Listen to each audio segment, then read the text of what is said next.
Hora 23.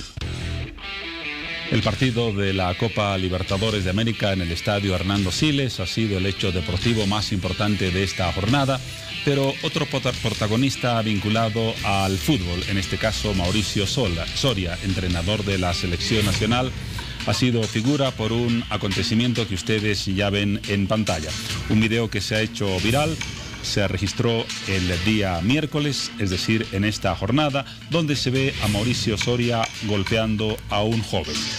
¿Cuáles han sido las circunstancias de los hechos? El periódico Los Tiempos de Cochabamba dice que, según declaraciones de Soria, se trató de un desafortunado incidente registrado en la mañana de este miércoles en Tiquipaya, donde lamentó el técnico de la selección nacional la mala intención de que se difundiera un fragmento de ese video que, de acuerdo a su versión, no refleja lo que realmente ocurrió.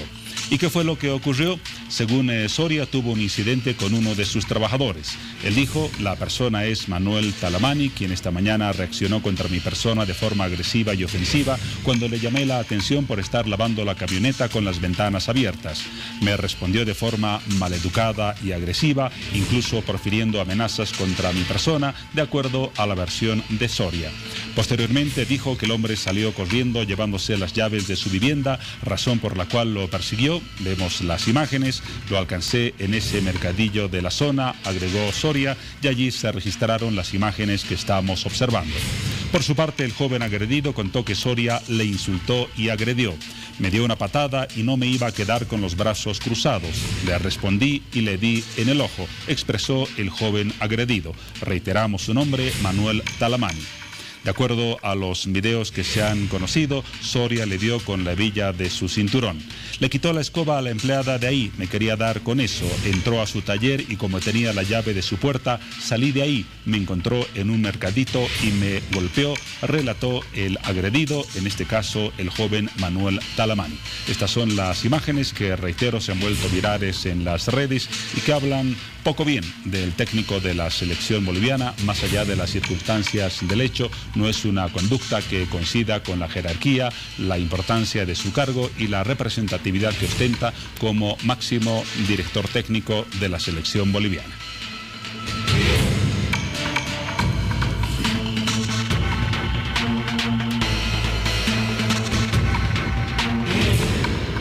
Si esos han sido hechos destacados en el panorama deportivo nacional, existe una noticia que ha sido destacada a nivel mundial. Es la imagen del día que destacamos en el siguiente sector.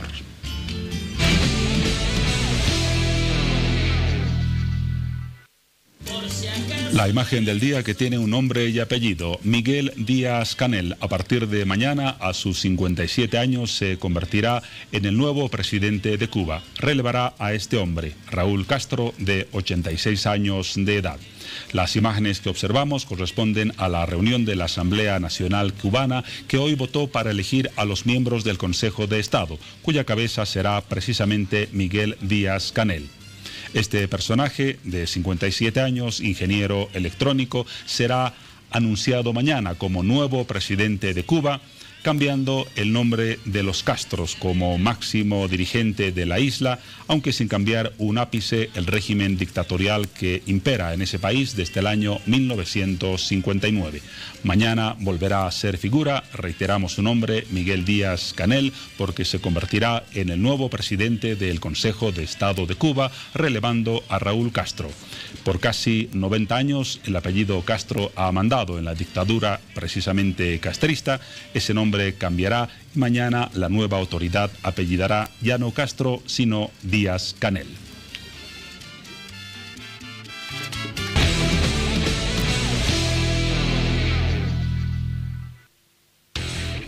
Y luego de esos apuntes, para iniciar hora 23, el momento de saludar a todos ustedes. Gracias por estar con nosotros y el saludo también de Paola Sánchez y Piti Garamendi. Paola, buenas noches. ¿Cómo estás, Juan Pablo? Buenas noches, ¿cómo están todos? Bienvenidos a Hora 23, miércoles, mitad de semana.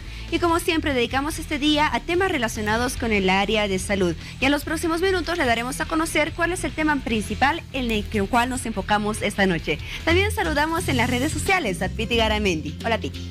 Gracias, Paola. Buenas noches. ¿Cómo están todos? Desde redes sociales les damos la más cordial bienvenida. Y como lo decía Paola, hoy es miércoles y hablaremos de temas de salud. Así que ya puede empezar a mandar sus mensajes a nuestras publicaciones que las encuentra en nuestra página de Facebook, Hora 23. Bienvenidos. Y como uno de los temas principales de Hora 23, nos ocuparemos de las prótesis, de diferentes características que se utilizan para tratar de devolver la movilidad de alguna de las articulaciones o extremidades del cuerpo humano. Paola Sánchez les dará algunos detalles del tema. No nos quedaremos allí, también nos ocuparemos de la mecatrónica y de la forma en la que puede ayudar al ser humano a recuperar la fuerza, a tener más vigor en el manejo de las extremidades e incluso a suplir alguna de ellas que haya sido perdida por alguna circunstancia. Un tema importante que trataremos en algunos minutos aquí en el programa. Así es, Juan Pablo, porque este es un tema muy importante, ya que algunas personas, sea por accidente o por enfermedad, perdieron alguna parte de su cuerpo y esto les limitaba a poder realizar sus actividades, poder caminar, poder realizar deportes, poder trabajar incluso. Todo ello hasta que aparecieron las prótesis. Es desde ese entonces que muchas personas pueden ya reinsertarse en la sociedad gracias a estos aparatos. Pueden hacer algunos deportes, incluso como manejar bicicleta, por ejemplo. Y sin duda existen prótesis 100% bolivianas que ayudan a esas personas que perdieron alguna extremidad y bueno, sin duda mejoran su calidad de vida. Esta noche conocemos más acerca de estas prótesis y principalmente en aquellas que reemplazan las piernas o los brazos. Es un tema de salud muy importante en el cual usted debe participar, así que bienvenidos nuevamente. Y también tenemos otro tema que está enfocado en la ciudad del Alto, pues la municipalidad o la Secretaría Municipal de Seguridad Ciudadana presentó hoy un trabajo de investigación, un diagnóstico del expendio y consumo de bebidas alcohólicas que genera inseguridad ciudadana y afecta a todas las personas que viven en el Alto. Es por ello que conoceremos más acerca de este trabajo de investigación, de sus resultados y cómo se complementará y además se transformará en una herramienta de trabajo que ayudará a luchar contra la inseguridad ciudadana. Ese es uno de los principales objetivos. Es otro de los temas que estaremos abordando esta noche. Seguramente ustedes recuerdan la trágica muerte del bebé Alexander. Se conoció así a un menor que falleció el 13 de noviembre del año 2014 y a partir de ese momento surgió una acusación contra el doctor Jerry Fernández, a quien hace poco se ha sentenciado a 20 años de prisión responsabilizándolo por la muerte del bebé Alexander. Hoy el Colegio Médico de La Paz ha convocado una conferencia de prensa y ha anunciado movilizaciones porque considera que la sentencia que se ha dado contra el doctor Fernández es no solamente injusta, sino absolutamente ilegal. A este pedido o a esta posición se ha sumado también la Asamblea Permanente de Derechos Humanos de La Paz, que ha pedido la anulación del proceso que concluyó con la sentencia a 20 años de prisión. Nos ocuparemos del tema a través de la versión del Colegio Médico, de su asesoría legal y de familiares del doctor Fernández, que nos contarán los entretelones de ese caso y de la decisión que se ha asumido hoy en el Colegio Médico Departamental de La Paz. Bueno, respecto al tema de salud en el cual nos enfocamos esta noche, Hora 23 visitó un centro ortopédico en el cual nos explican acerca de los tipos de prótesis que existen. Ponga atención.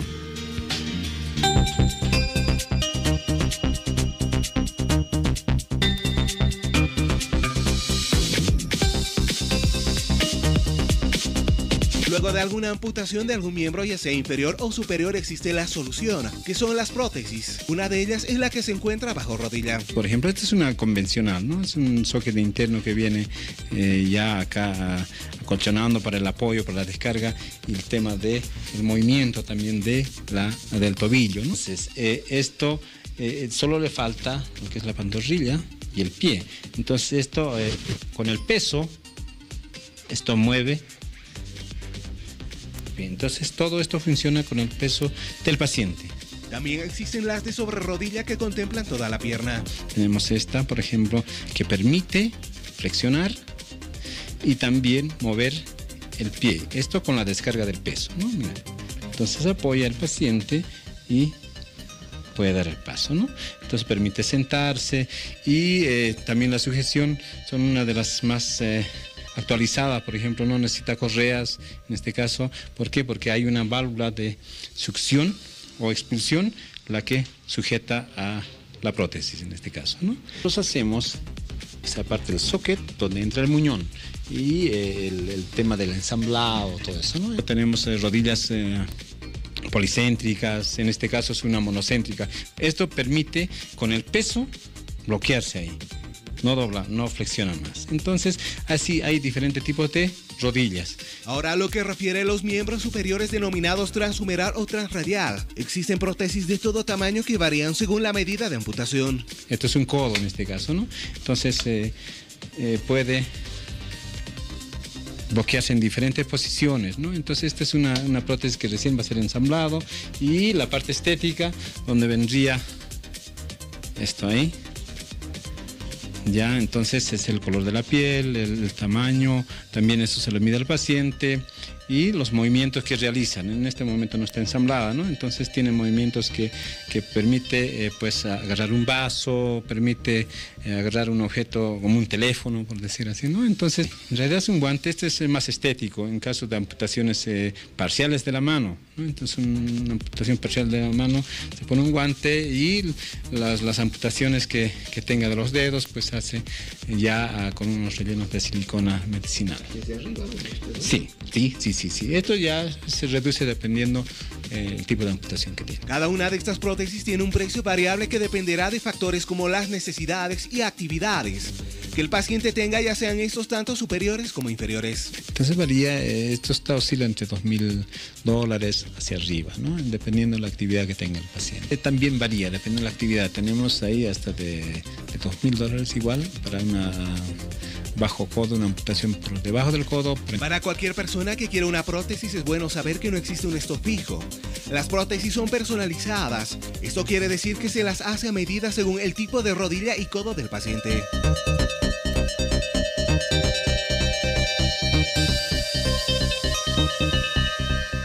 ¿Y ustedes tienen alguna consulta respecto al tema? Los invito a hacerlo a través de la siguiente publicación. Prótesis que devuelven la vida. Nunca más limitaciones y fracasos funcionales. Una oportunidad para retomar un estilo de vida normal. Bueno, conocemos más acerca de las prótesis esta noche. Ayudaron a muchos pacientes que perdieron alguna extremidad. Gracias a estos aparatos que pueden ser confeccionados incluso de forma específica para cada caso, estas personas pueden caminar, pueden realizar algún deporte como manejar bicicleta, por ejemplo, subir o bajar gradas, trabajar y así no estar limitados en sus actividades diarias y tener una mejor calidad de vida. Es por ello que esta noche conocemos más acerca de las prótesis que también se confeccionan y se realizan en Bolivia y sin duda han ayudado en el área de salud a muchos pacientes. Para hablar del tema damos la bienvenida a la licenciada Carla Millares, kinesióloga y fisioterapeuta. Licenciada, qué gusto. Muy buenas noches, público en general. En realidad agradecidos por esta invitación y para poder dar a conocer, ¿no? En realidad que una persona con algún tipo de amputación en realidad puede tener una solución. También damos la bienvenida al doctor Rubén Aica, él es técnico ortopedista y protesista y bueno, nos brindará toda la información respecto a las prótesis que existen en nuestro país. ¿Cómo está, doctor? Buenas noches, pues es un gusto estar acá en el canal pues para poder informar un poquito de lo que podemos hacer con las prótesis. Y bueno, tenemos además una historia para presentarles esta noche. Qué mejor que la persona que vive con estos aparatos desde hace muchos años, ya más de 40 años, con estos aparatos, estas prótesis que reemplazan a sus piernas. Es el ingeniero Maurice Alarcón, él es paciente y bueno, nos contará más acerca de su caso. Bienvenido. Buenas noches, muchas gracias por el espacio y la oportunidad de compartir nuestra historia. Buenas noches. Muy bien, pero tenemos más en esta noche y para ello vamos contigo, Juan Pablo. Gracias, Paola, porque haremos un enlace entre el tema que comenzarás a tratar en algunos instantes con lo que trataremos en esta parte del estudio, que tiene que ver con una iniciativa importante de la carrera de Ingeniería Mecatrónica de la Universidad Católica Boliviana, tenemos a su director, Fabio Díaz Palacios, aquí en Hora 23. Le damos la bienvenida. Con él vamos a conversar sobre una iniciativa que trata también de potenciar la fuerza del cuerpo humano y en alguna medida suplir la deficiencia de alguna enfermedad. Fabio, buenas noches. Buenas noches, Juan Pablo. En primer lugar, muchas gracias por el espacio.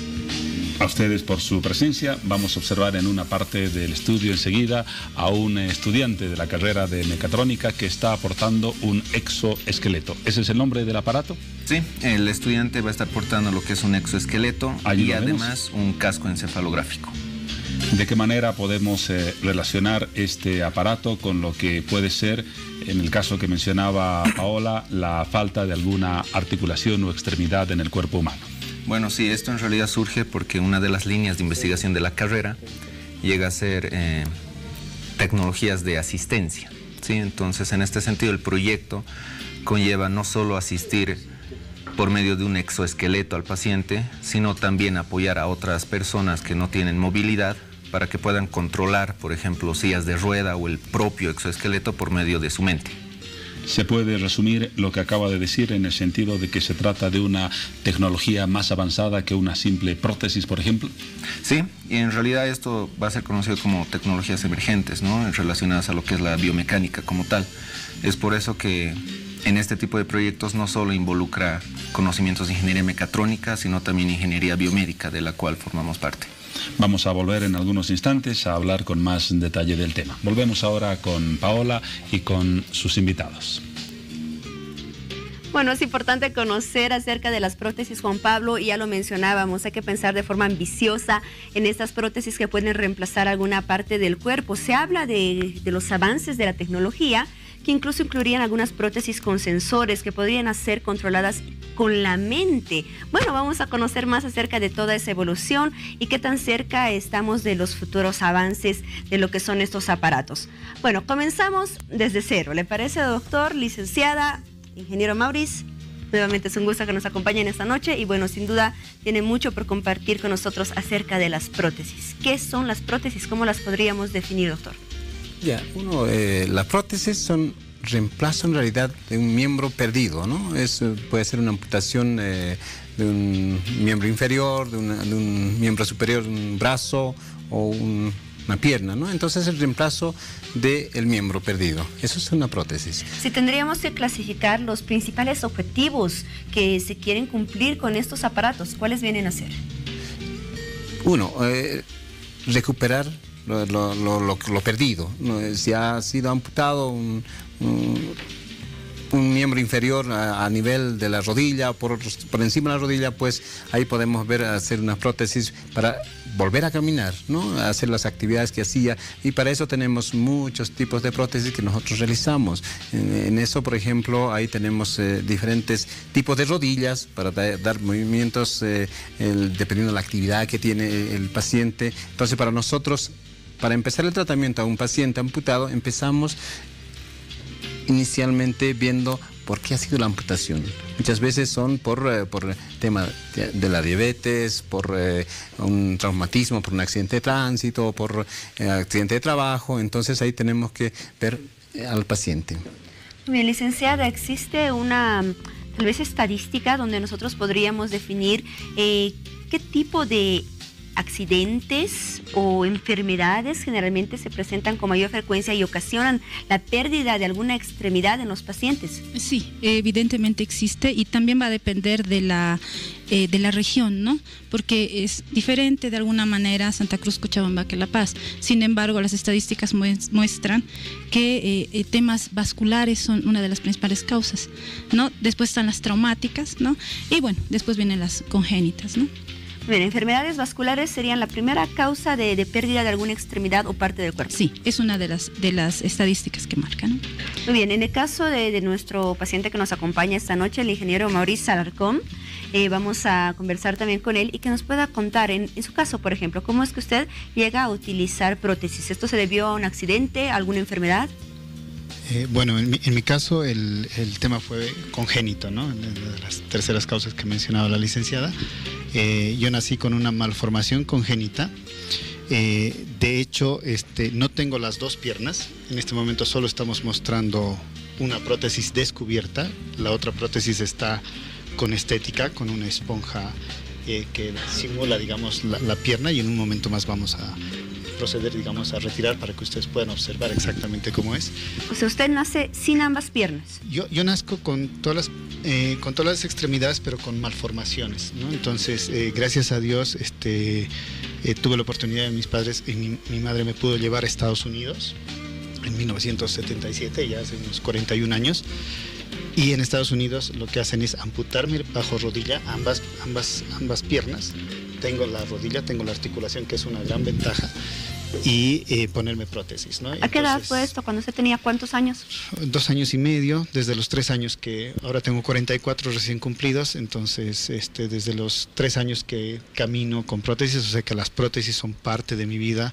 Yo realizo toda mi actividad normal, he sido bendecido con una esposa, con un hijo, con una familia, y bueno, practico deportes, soy cinturón segundo café en Kempo 5.0 en artes marciales. Imagínense, practica artes marciales, lo decíamos al inicio del programa, muchas personas logran no solamente caminar, no solamente reemplazar ese miembro perdido, sino también realizar algunas actividades que ustedes pueden ni imaginarse. Vamos a conocer más de ellas en los próximos minutos y así conocemos más de su historia. Doctor, hablábamos de los tipos de prótesis que existen, son muchos.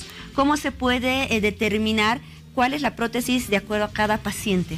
Por ejemplo, nosotros, lo primero que vemos al paciente es, nos visitan a la ortopedia, hacemos la valoración, el estado físico del paciente. Uno, la edad que tiene, ya es importante, la actividad que hace, y también a nivel de amputación que tiene. Entonces nosotros determinamos el tipo de material a emplear. ¿Por qué? Porque en casos de diabéticos es un material muy importante usar, por ejemplo, algo que no lesione, no provoque ninguna irritación, porque en estos pacientes es bien complejo, ¿no? Entonces hay que tomar en cuenta ello para que no se tenga una nueva lesión y luego una nueva amputación más arriba, ¿no? Entonces, para eso es importante tomar en cuenta todo ello. Ahora, la tecnología nos ayudó bastante en este tema, porque ahora tenemos el material, la silicona, que ayuda bastante a este caso de amputados por la diabetes. Ahora, hay otro también, por los pacientes amputados a nivel transfemoral, que es a medio muslo. En estos casos tenemos pacientes que son atletas, corren, entonces tenemos que poner una rodilla, ahí tenemos unas rodillas policéntricas, hidráulicas, que ayuda a reemplazar los movimientos del paciente, ¿no? El trote, el caminar y todo eso, ¿no? Entonces tenemos de esas. Y luego el pie, que ayuda bastante, que ahora la tecnología avanza, lo que es el tema de fibra de carbono, que son láminas que me hubiera gustado mostrarles, no los traje, que ayuda, que vamos a ver a nuestro paciente Mauricio. Él en este caso usa un pie Seawall, que es un pie en base a fibra de carbono, que acumula energía en la marcha. O sea, no necesita mucho esfuerzo para caminar. O sea, la prótesis acumula energía en el pie, entonces hace que la marcha sea más liviana, más ligera, puede ser más dinámica. Hablábamos de prótesis con sensores, algunas que podrían ser incluso controladas con la mente. ¿Eso es algo para futuro o ya existen ese tipo de prótesis? Existe en el tema, nosotros lo llamamos las prótesis mioeléctricas, en el tema cuando hay una amputación de miembro superior. Entonces, eso lo controla con la amputación, que se tienen los músculos que quedan todavía con movimientos, pues hay unos sensores. Entonces, todavía la mente tiene grabado que hay un músculo que hace el cierre de la mano y la apertura de la mano. Y entonces, con ese movimiento que desde la cabeza, del cerebro, hace que abra y cierre la mano. Es un sensor en realidad, ¿no? Increíble que es el avance de la tecnología y de la medicina. Miren que esas prótesis podrían ser incluso ya manejadas con la mente. Sí. Las personas podrían tener cierto grado de sensibilidad con estas prótesis. Sí. Sensibilidad no. Sensibilidad no, digamos, no puede sentir una persona si es frío o caliente, eso no. No, lo que sí puede agarrar un vaso agarrar un vaso con tanta, sin romperla, o sea, puede agarrar un huevo sin romperla. Sin hacer una fuerza excesiva, por ejemplo. Excesiva. Sí, entonces, de acuerdo a la intensidad del movimiento muscular, también es la apertura y cierre de la mano. Muy bien, y ahora que hemos hablado de esta evolución de las prótesis, doctor, ¿cómo se recuerda en un inicio? ¿Cómo eran las prótesis en un inicio y cuánto han ido avanzando hasta ahora? Inicialmente pues era todo rústicamente, si vemos la historia de las prótesis, se empezó con, en miembro inferior, eran de maderas, eran algo que no cumplían mucho la función, simplemente era un apoyo y simplemente eso, ¿no? Ahora ya es pues la rodilla, por ejemplo, son más dinámicas, pues son hidráulicas que ayudan, no necesitan mucho esfuerzo para caminar, o sea, te ayudan bastante. Bien, los pacientes que tienen prótesis, licenciada, tienen que cumplir algún tipo de terapias constantes en lo que se refiere al área de la kinesiología o de la fisioterapia. ¿Cómo se ayuda a estos pacientes a que puedan acostumbrarse a sus prótesis? En realidad, lo que se hace es una evaluación. En la evaluación del paciente, evaluación inicial, se tiene que ver si el paciente está óptimo, es la preparación preprotésica, ¿no? ¿En qué consiste? En una evaluación general del paciente, su estado, sus actividades de la vida diaria y el estado del muñón.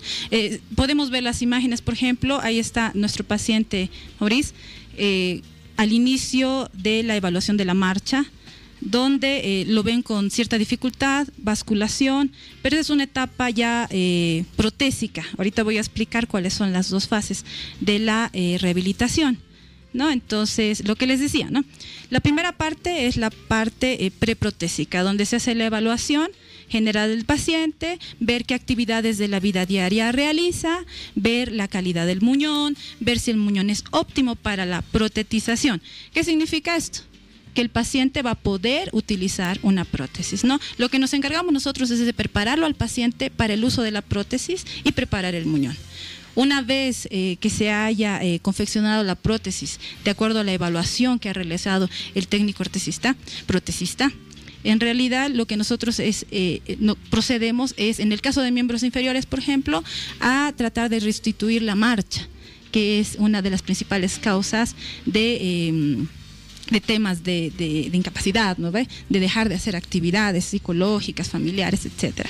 Entonces hacemos una evaluación de la marcha con prótesis. Desde la alineación, equilibrio, se hace una serie de pasos para determinar si el paciente tiene alguna dificultad muscular, de equilibrio o de alineación de la prótesis. Entonces, conjuntamente, porque en realidad es un trabajo en equipo, se hace la nueva evaluación al paciente, ¿no? Entonces, en este caso, por ejemplo, hemos visto el video donde está don Maurice en sus primeros pasos y ahora nos gustaría, si por favor le podríamos mostrar cómo es su actual marcha, ¿no? Por supuesto, a ver, queremos ver un poco acerca de Maurice. En tu caso, Maurice, por ejemplo, ¿cuánto tiempo te llevó a acostumbrarte a estas prótesis, poder tener una marcha normal y luego ya realizar todas las actividades que nos comentabas?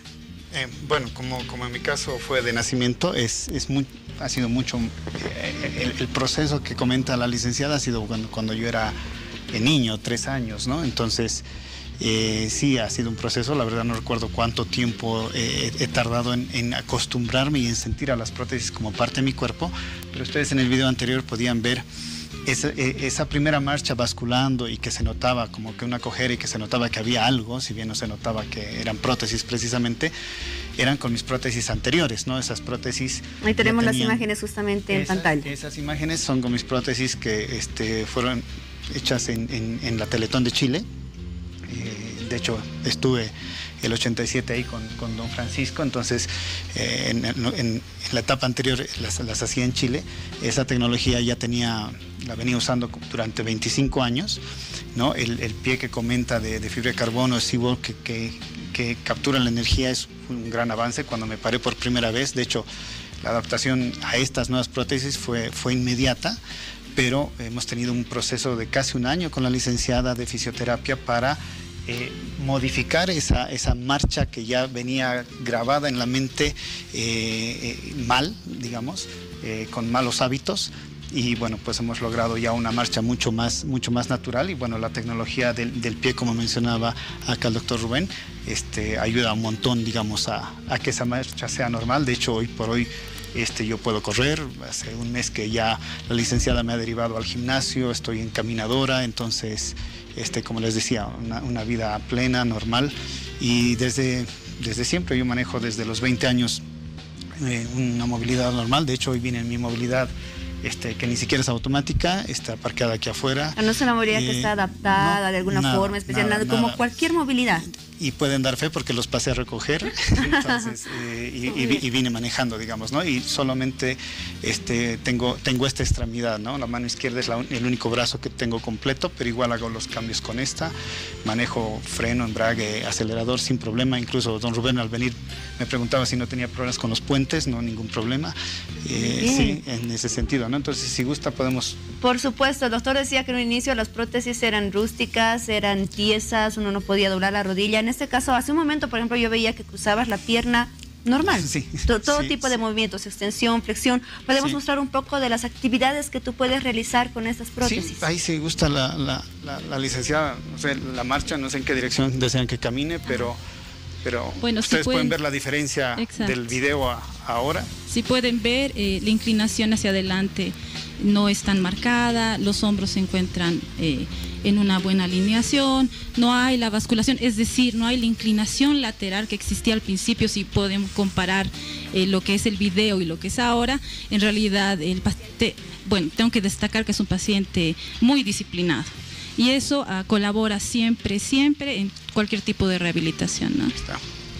Muy bien. A mí me asombraba, por ejemplo, como Mauri nos contaba que incluso es cinta negra en un deporte de artes marciales. O sea, se puede realizar saltos, todo con esas prótesis. Sí, bueno, en realidad, Dios mediante, en un par de años llegaría a ese grado. Hoy por hoy soy segundo cinturón café. Segundo cinturón café. Después viene tercer café y después del tercer café viene el cinturón negro.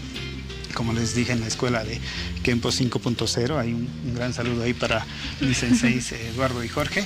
Y bueno, ese es el objetivo, ¿no? Lamentablemente, cuando estaba a 2 semanas de dar mi examen de grado para tercer café, hace año y medio, en pleno entrenamiento sufrí un dislocamiento de rótula, y lo que ha generado en realidad la urgencia y la emergencia de hacer las prótesis aquí y no estar viajando a Chile como habitualmente lo venía haciendo en los últimos años. Y ahí es donde pues empezamos a trabajar con don Rubén y con la licenciada Carla en ese sentido, y bueno, llegamos a este resultado final. Y bueno, ya después de que me den de alta para poder volver a entrenar artes marciales, espero poder continuar y lograr el objetivo cinturón negro, ¿no? Muy bien, tenemos mucho más por conocer acerca de la historia de Maurice y de las prótesis en general, pero lo vamos a hacer después de esta pausa. Espérenos.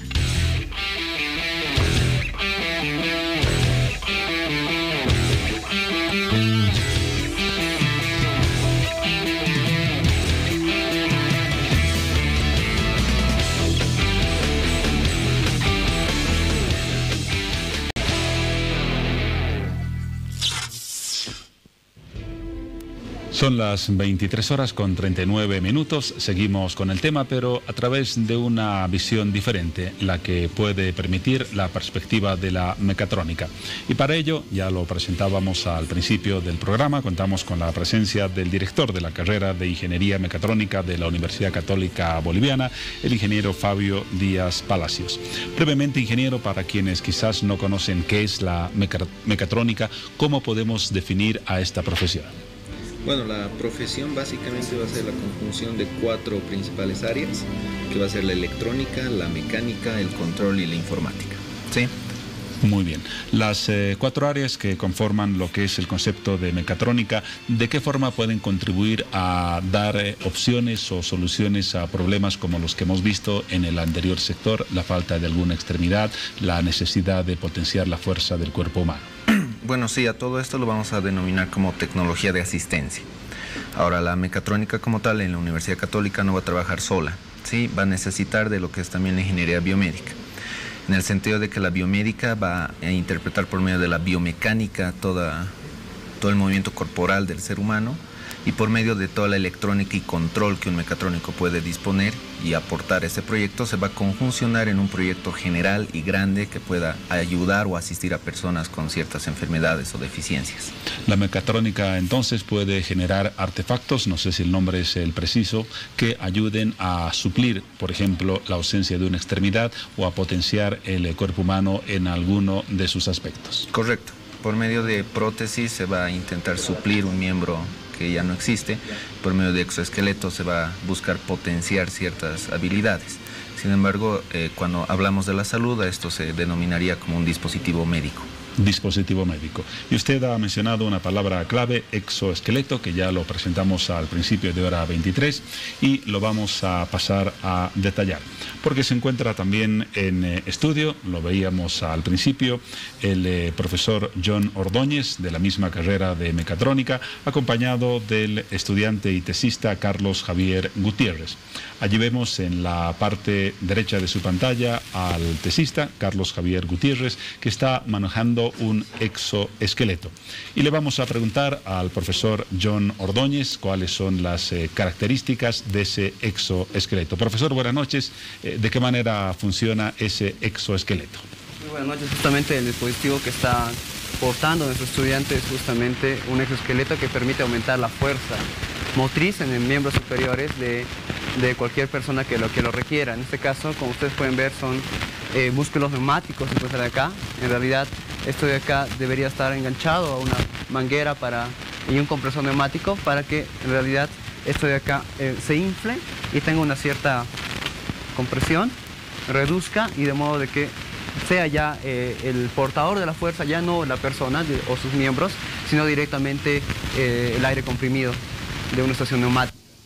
Tenemos en la parte superior, como ustedes pueden observar, el casco de señales encefalográficas. Sí. Vamos a pasar a detallar enseguida ese dispositivo, pero antes con el ingeniero Díaz. En el caso del exoesqueleto que veíamos hace algunos instantes, no trata de suplir alguna articulación o alguna extremidad, sino de potenciar la fuerza del organismo humano. Sí, si bien existen distintos tipos de exoesqueletos como para que sean tratamientos médicos o rehabilitación, en este caso la investigación está buscando potenciar para tareas rutinarias o que requieran un alto grado de esfuerzo muscular al paciente. Sí, es decir, potenciar la fuerza y que toda la carga que, digamos, el paciente puede estar cargando o moviendo no vaya a sus músculos o a su estructura ósea, sino vaya directamente al exoesqueleto como tal. Que aquí en Bolivia nos parece una novedad, pero usted me contaba mientras veíamos el corte publicitario que se trata de aparatos que ya forman parte de los instrumentos de trabajo en países avanzados, Japón, gran parte de Asia, Estados Unidos, Europa, para evitar daños en la estructura física del cuerpo humano. Sí, correcto. En realidad, en Japón, sin ir lejos, es uno de los países que más exoesqueletos tiene. Justamente en los trabajadores que tienen tareas rutinarias que exijan una carga, como por ejemplo en almacenes. Entonces, la mayoría de las personas ya lleva exoesqueletos para que la fatiga o la carga vaya directamente al exoesqueleto y no dañe la estructura de la persona. Muy bien, volvemos a hablar con el profesor John Ordóñez, porque además del exoesqueleto, él ya nos daba algunos detalles. El estudiante Carlos Javier Gutiérrez está mostrando lo que se denomina como un casco de encefalografía. Profesor, ¿cuál es la función de ese casco? Bueno, este casco tiene 14 electrodos que son bastante importantes y toman las señales encefalográficas justamente de la actividad cerebral. Es bien importante esto debido a que si bien es un asistente, digamos, en la que nosotros tenemos que interpretar esas señales para que puedan ser comandadas o puedan comandar justamente este tipo de dispositivos, prótesis o una silla de ruedas, y esta justamente es la última opción en caso de que las señales mioeléctricas que son propias de los músculos ya no sean las mejores, ¿no? Como ustedes saben, una persona siempre va a tener una actividad cerebral mientras esté viva o mientras presente ese tipo de característica, y por tanto sería nuestra última opción. Entonces, acá podemos ver justamente en la pantalla de nuestra computadora cada una de las señales justamente en la que podemos ver todo el tipo de movimiento que él puede realizar, pero principalmente la actividad cerebral. Y esa actividad cerebral es justamente la que después se interpreta, llega un proceso de extracción, un proceso de clasificación, de interpretación, para posteriormente poder controlar cualquier dispositivo que nosotros queramos. Principalmente, esto tiene como objetivo el desarrollar tecnologías de asistencia, y se está trabajando justamente con exoesqueletos, con prótesis y desde luego con una silla de ruedas. Enlazando el tema que estamos abordando con el que tocaba Paola, por ejemplo, ese casco podría permitir a personas con algún grado de discapacidad cierta articulación en sus extremidades con las características que usted describe. Exactamente, obviamente también tengo que desarrollar todos los prótesis, son brazos robóticos completos, por ejemplo, o manos robóticas con un montón de sensores y también actuadores como microservomotores, entre otros. Y la idea es de que justamente este casco pasa a una etapa de entrenamiento en la cual las señales tienen que ser interpretadas para el propio paciente. Y como pueden ver, este tipo de casco, a diferencia de otros, es poco invasivo. En realidad solo tenemos que colocarlo por la parte exterior y sería suficiente para tomar ese tipo de señales. Mientras nosotros interpretemos o qué es la intención que tenga el paciente, entonces podemos tener cualquier tipo de comando, no solo en este ámbito, sino también en el área de videojuegos, por ejemplo, donde uno ya no tiene que teclear, ya no tiene que usar un mouse probablemente, sino directamente mandar los comandos desde su cerebro. Específicamente este tipo de casco, profesor, ¿a qué casos de discapacidad podría aplicarse, por ejemplo, para ayudar a tener una vida mejor a esas personas? Justamente, ya sea una discapacidad motora en miembros superiores o inferiores principalmente. Muy bien. Volvemos con el ingeniero Díaz. ¿Qué tiene que ver este exoesqueleto con esa película que creo todos hemos visto, Titanes del Pacífico? ¿Hay una relación entre el potenciamiento de la fuerza de la persona que porta este exoesqueleto? Bueno, sí, justamente fue una película que a varias personas les interesó y relacionó a lo que es nuestro proyecto. Porque en un sentido, en esa película se observa que el ser humano controla en un cierto sentido exoesqueletos gigantes, o sea, robots gigantescos por medio de enlaces neuronales. En pocas palabras, es básicamente lo que ahorita estamos viendo, que es que una persona pueda controlar artefactos, dispositivos médicos con la mente. Entonces, la relación es básicamente directa, obviamente sesgada por lo que es la ciencia ficción, pero es una pauta a lo que ya se nos avecina.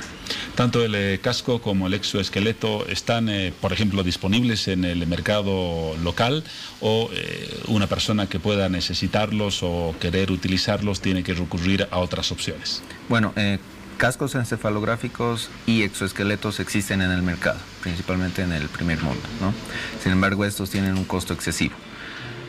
Nosotros sí estamos utilizando un casco adquirido del exterior, sin embargo todo el exoesqueleto es mano de obra de la universidad, o sea, boliviana. ¿Y el propósito de la universidad es generar investigación en sus estudiantes o también en algún momento ofrecer productos como tales para el mercado? Sí, en realidad esto surge por medio de una línea de investigación del Centro de Investigación de Mecatrónica. Sin embargo, el fin es más social, ¿no? Lo que queremos no es vender estos productos, sino apoyar a la sociedad en general, siguiendo incluso los mismos valores y principios que la propia Universidad Católica trata de instruir a sus estudiantes. Antes de ir con Piti, que tiene algunas preguntas en las redes sociales, ¿cuál es el costo estimado, por ejemplo, del exoesqueleto y del casco que observábamos?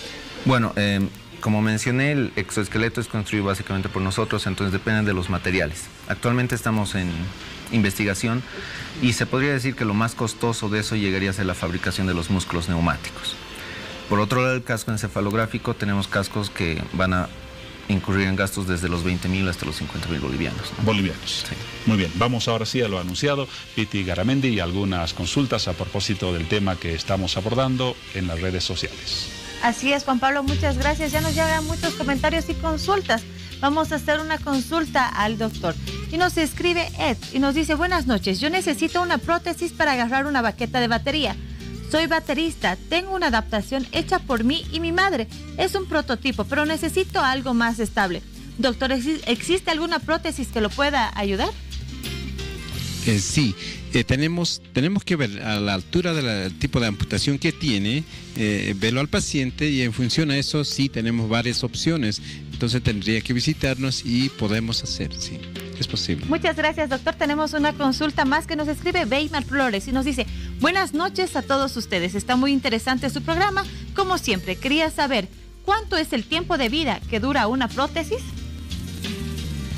Esto es dependiendo de la actividad que tiene el paciente.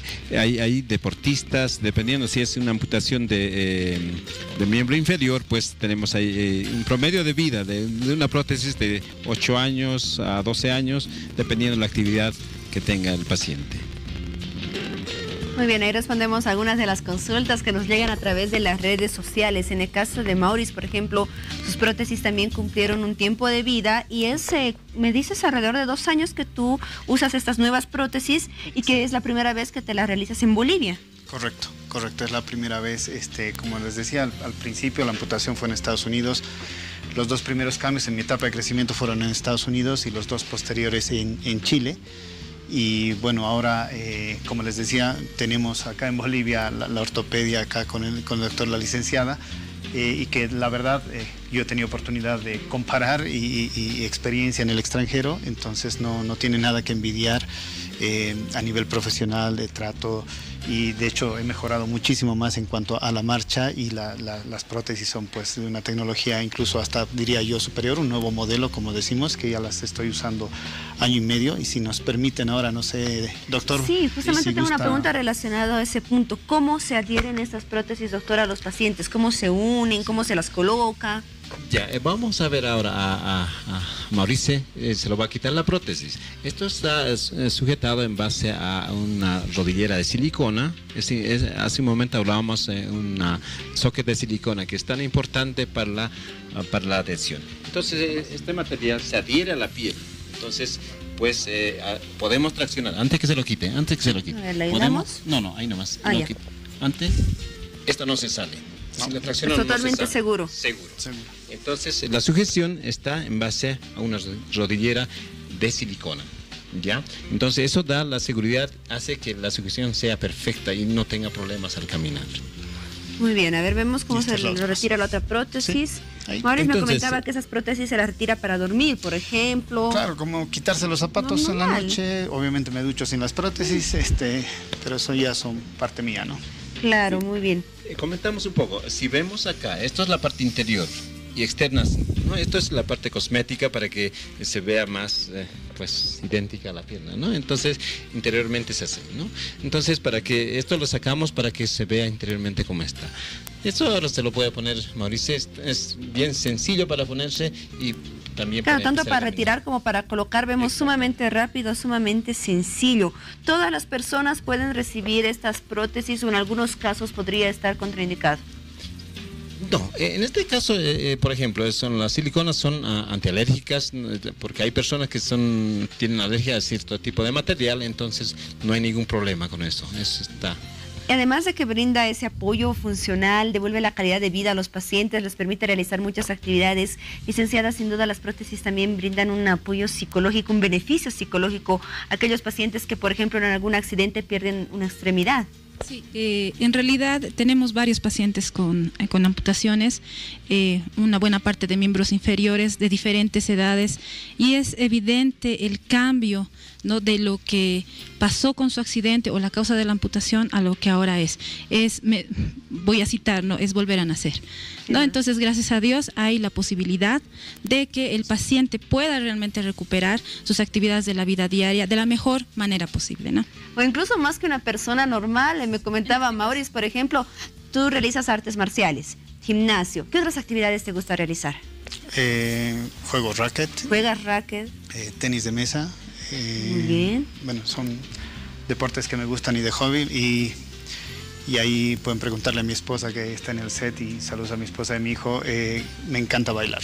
Bailar también, qué lindo. Bailando durante horas, y bueno, obviamente las prótesis me lo permiten, ¿no? Muy bien, y bueno, ya para finalizar esta entrevista vamos a darles un último detalle. A ver, yo le voy a pedir tanto a Maurice que me haga el favor de pararse un minutito, poder dar unos cuantos pasos, y también al doctor Aika, si es posible, doctor, junto a Maurice, y ustedes me van a decir si sienten alguna marcha distinta entre los dos. A ver, adelante, unos cuantos pasos. Ya les cuento por qué. Vemos una marcha totalmente normal en ambos, y ¿saben por qué les muestro un poco acerca de este detalle? Porque el doctor Aika también tiene una prótesis en la pierna izquierda, y justamente esta prótesis fue por un accidente que él tuvo hace muchos años y fue el motivo por el cual decidió estudiar esta área de lo que es la ortopedia y bueno, ahora confeccionar prótesis para muchos pacientes. ¿Cierto, doctor? Sí, en este caso la prótesis mía es una amputación transfemoral, es una a medio muslo, o sea, no tengo la rodilla. Entonces es un poquito, por eso se nota un poco en la marcha. Es en esa pierna, ¿verdad? Sí, el lado izquierdo, sí. ¿Ya? Esto sí, como contaba usted hace unos minutos, sí, yo perdí la pierna a mis 12 años en un accidente, una explosión. Entonces eso ha sido el motivo para que yo pueda estudiar esta área y porque también usé prótesis, fui paciente un momento, ¿no? Entonces dije, sí, puedo también apoyar a mucha gente que necesita el mismo servicio. Muy bien, qué importante, doctor. Felicidades por ello. Bueno, nos damos una pausa y a retornar ya estamos con la parte final de esta entrevista y del tema que abordamos esta noche, las prótesis.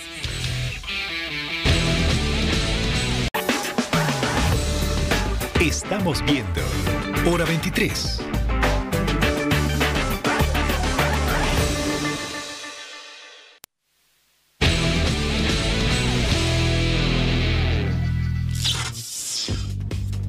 Bien, iniciamos un nuevo bloque. Ponga atención que estas son las noticias más destacadas de la jornada miércoles 18 de abril. El ministro de Gobierno Carlos Romero informó este miércoles que el líder del primer comando capital, Gilberto Aparecido dos Santos, alias Fumiño, arribó al país en 2008, pero que solo se quedó por un corto lapso de tiempo. Asimismo, aseguró que este actualmente se encontraría en Paraguay, de acuerdo a la información de un medio de ese país. Por otra parte, el director del Hospital Obrero de Oruro, Óscar Ayala, informó que el minero Hernán Gutiérrez Tomás, quien se encontraba en la unidad de terapia intensiva de ese nosocomio, falleció este miércoles al promediar las 15 horas, producto de la explosión del 11 de abril pasado en la mina Huanuni, con lo que el número de personas muertas subió a 9. Y para finalizar, hablamos del alcalde de Cochabamba, José María Leyes. Acusó públicamente a la Aduana Nacional de Bolivia de estar posiblemente involucrada en hechos de contrabando, al no revelar que el importador de las mochilas chinas para escolares de este municipio fue funcionario de esa entidad por más de 10 años y que además se hizo una rectificación del precio.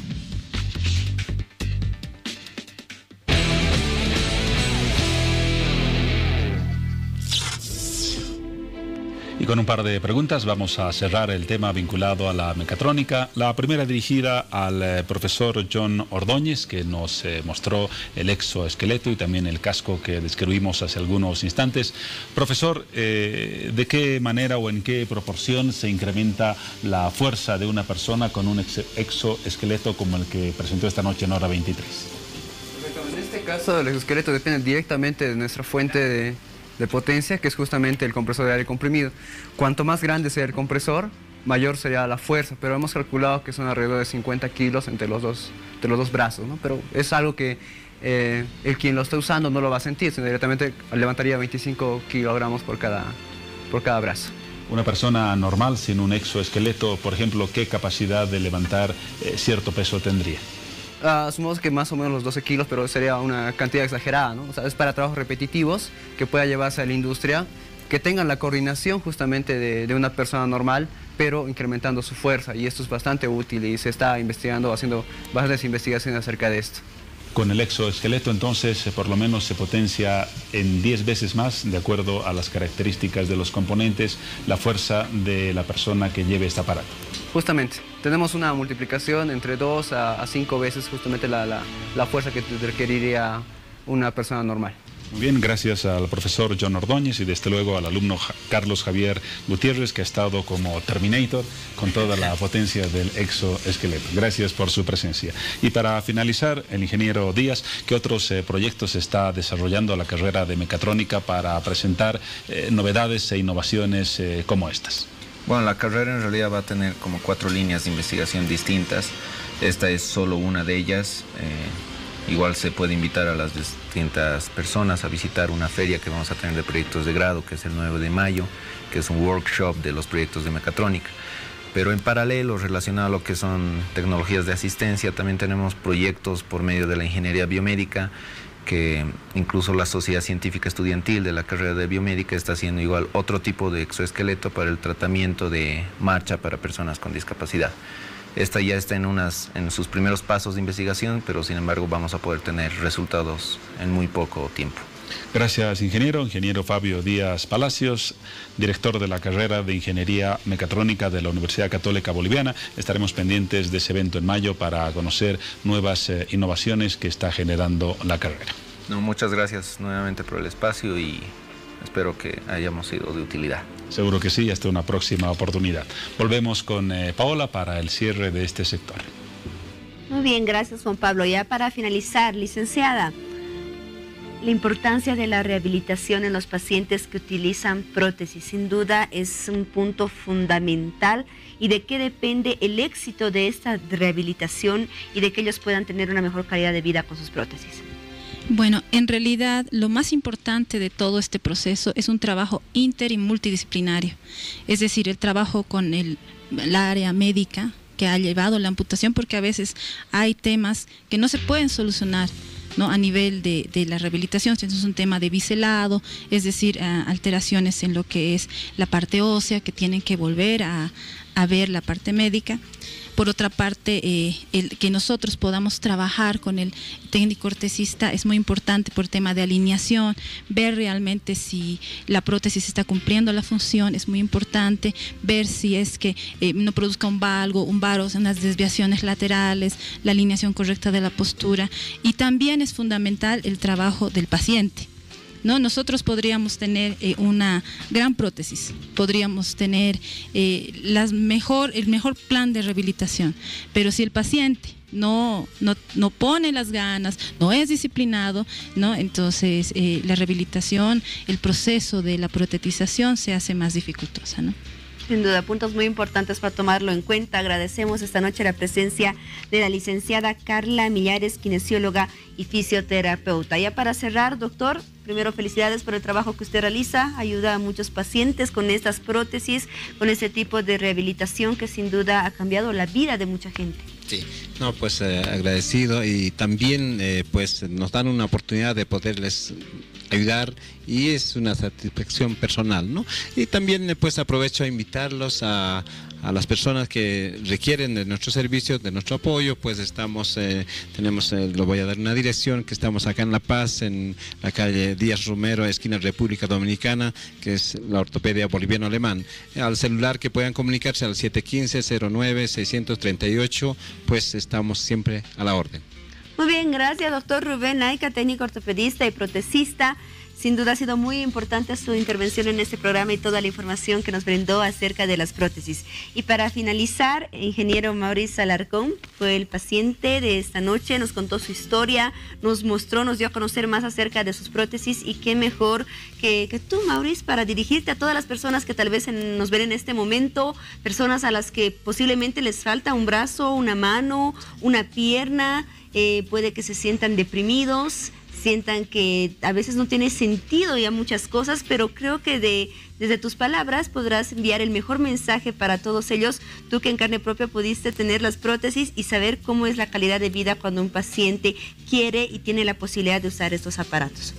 Bueno, muchas gracias nuevamente por la oportunidad de transmitir este mensaje, que creo que es lo más importante. Creo que Dios me ha puesto en este mundo con un propósito, y si bien profesionalmente me he podido ir desarrollando, estudiar, soy ingeniero electrónico de profesión, ya llevo 6 años trabajando en Microsoft, y independientemente de todo ese camino, yo creo que Dios ahora me está llamando para este tipo de mensajes, donde puedan ver y que la gente pueda ver que hay esperanza, que todo se puede, que teniendo fe en Dios y el amor de los padres particularmente, ¿no? Yo estoy muy bendecido de haber tenido una madre que me ha brindado mucho amor, que en paz descanse, mamita, y que ella estaba muy orgullosa, digamos, de todo lo que ha logrado.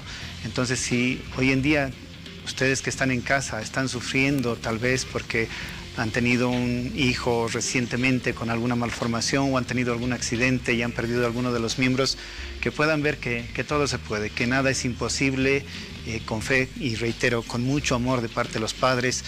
No excluyan a sus hijos, no los escondan, no los traten como inválidos, como incapacitados. La parte psicológica, como comentaba la licenciada, es muy importante y bueno, el que uno mismo se crea que puede hacerlo todo, a veces uno levanta el umbral y la barra de lo imposible y hace mucho más de lo que alguien, entre comillas, normal, con todas las extremidades, logra hacer en su vida, ¿no? Así que no pierdan la fe, no pierdan la esperanza y bueno, saber que aquí hay en Bolivia donde poder lograr esto, ¿no? Y salir adelante.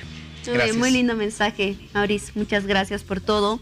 Y bueno, tome en cuenta ese mensaje que envió Maurice Alarcón, el ingeniero Maurice Alarcón, que fue nuestro paciente esta noche, y también nuestros profesionales que nos brindaron toda la información acerca de las prótesis. Nos vamos a una pausa, ya volvemos con más de Hora 23.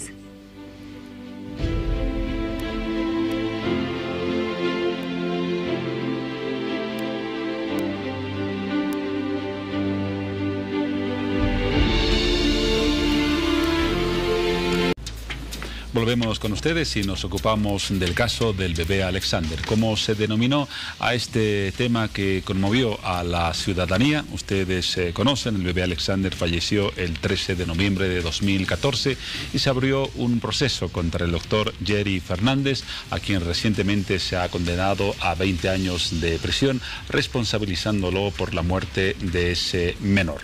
Hoy vamos a hablar del tema y lo vamos a hacer con el doctor Luis Larrea, presidente del Colegio Médico de La Paz. Buenas noches, doctor. Con Félix Fernández, quien es papá de Jerry Fernández, el doctor que ha sido condenado. Bienvenido. Y también con el doctor Sergio Pérez Fernández, quien es asesor legal de la familia. Buenas noches, bienvenido. Gracias. Doctor Larrea, hoy dio una conferencia el Colegio Médico Departamental de La Paz. En síntesis, ¿cuáles fueron los argumentos principales, brevemente, para cuestionar el fallo que hace poco ha condenado a 2 décadas de prisión a su colega, el doctor Fernández? Muy buenas noches, Juan Pablo, a la audiencia de Hora 23. Sí, justamente nosotros hemos visto todos los libros de todo lo que es el juicio que ha llevado a cabo el doctor Jerry Fernández, y desde el inicio, Juan Pablo, la verdad nosotros vemos que el doctor Jerry Fernández en ningún momento ha tenido contacto con el bebé Alexander, y eso está en unas 2 imágenes que no sé si nos pueden poner, donde se encontraba el doctor Jerry Fernández el momento que la cuidadora del niño Alexander pues se da cuenta que estaba enfermo, estaba muy delicado el bebé Alexander, y ella llama al doctor Jerry Fernández, que hace la primera llamada a las 6:30 más o menos, y el doctor Jerry Fernández, para trasladarse de donde estaba, del lugar donde estaba, que eran los hogares que tiene el CDGES, pues tarda, ahí está, los minutos que se tiene. El doctor Jerry Fernández recibe esa llamada a las 6:31, 7 segundos dura la llamada, y desde la ubicación hasta donde tiene que ir el doctor Jerry Fernández llega tarde. ¿Por qué? Porque hay una segunda señora que maneja las llaves del hogar, la cual no había abierto ese lugar para el paso del doctor Fernández, y cuando el doctor Jerry Fernández llega al lugar de donde estaba el bebé, pues ya no lo encuentra porque la mamá ya lo llevó al hospital del niño.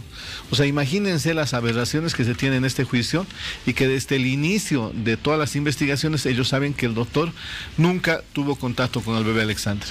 Primera cosa, Juan Pablo. Segundo, que las pruebas de ADN que las va a demostrar el asesor jurídico del Colegio Médico, en ningún momento tampoco tienen por lo menos ADN del doctor Jerry Fernández en todas las muestras colectadas.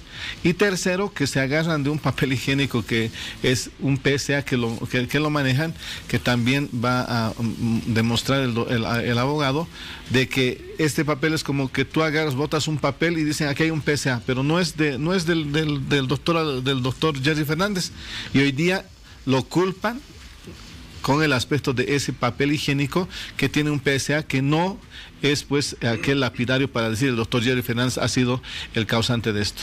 Y algo que nos llama la atención es que la misma juez indica en sus declaraciones públicas que lo han juzgado y lo han sentenciado al doctor Jerry Fernández sin ninguna prueba.